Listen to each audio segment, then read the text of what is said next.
வணக்கம். சினிமா தியேட்டருக்கு போனால் இடைவேளையில் கம்மிங் சூன் அப்படின்னு போட்டு ட்ரெய்லர் போடுவாங்க. முன்னோட்டம். அந்த ட்ரெய்லரை பார்த்த உடனே ஆஹா, இந்த படம் ஓஹோன்னு இருக்கும் போல இருக்கு, சூப்பராக இருக்கும் போல இருக்கு படம், இதை மிஸ் பண்ணவே கூடாது, நாம் லீவு போட்டாச்சும் வந்து இந்த படத்தை பார்த்தே ஆகணும் அப்படின்னு ஒரு முடிவோடு போவோம். அடுத்த நாள் ரிலீஸ் அன்னைக்கு பிளாக்ல டிக்கெட் வாங்கிட்டு போயிட்டு அங்கே முதல்ல உட்காந்து அந்த படத்தை பார்ப்போம்.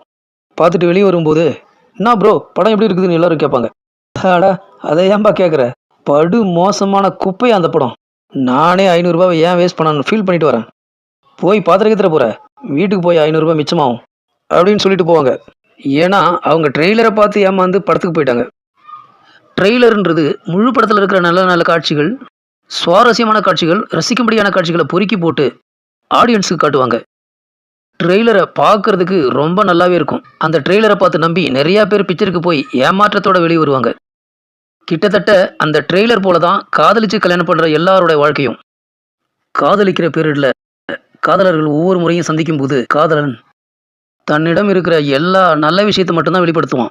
காதலியும் அவகிட்ட இருக்கிற சுவாரஸ்யமான விஷயங்களையும் நல்ல குணங்களையும் மட்டும்தான் வெளிப்படுத்துவான். ஏன்னா அவங்க சந்திக்கிறதே கொஞ்ச நேரம் தான், அதில் அவங்க நல்ல விஷயங்களை மட்டும்தான் ஷேர் பண்ணிக்க முடியும்.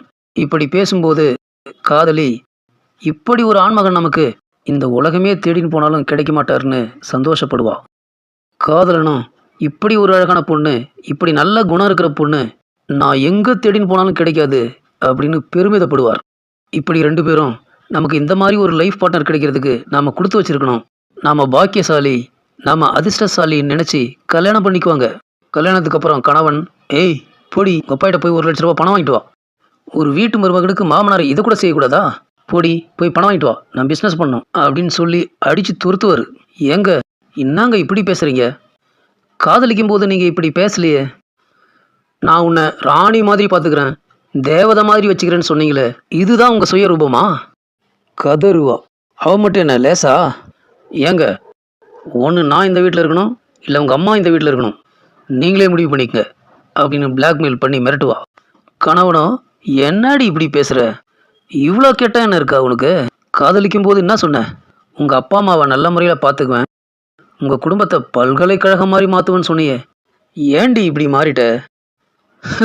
அது ட்ரெய்லர்மா, இதுதான் மெயின் பிக்சர். காதலர்களே உஷார், காதலிக்கும் போது நான் அப்படிப்பட்டவ இப்படிப்பட்டவ, ரொம்ப நல்லவ, நான் ரொம்ப யோக்கியன், நான் உன்னை தலை மேலே வச்சு தாங்குவேன், அப்படியெல்லாம் காதல தேன் வந்து பாயிற மாதிரி பேசுவீங்க. அது ட்ரெய்லர். கல்யாணத்துக்கு அப்புறம்தான் மெயின் பிக்சர். ட்ரெய்லரை பார்த்து நம்பி மெயின் பிக்சரை கோட்டை விட்டுறாதீங்க.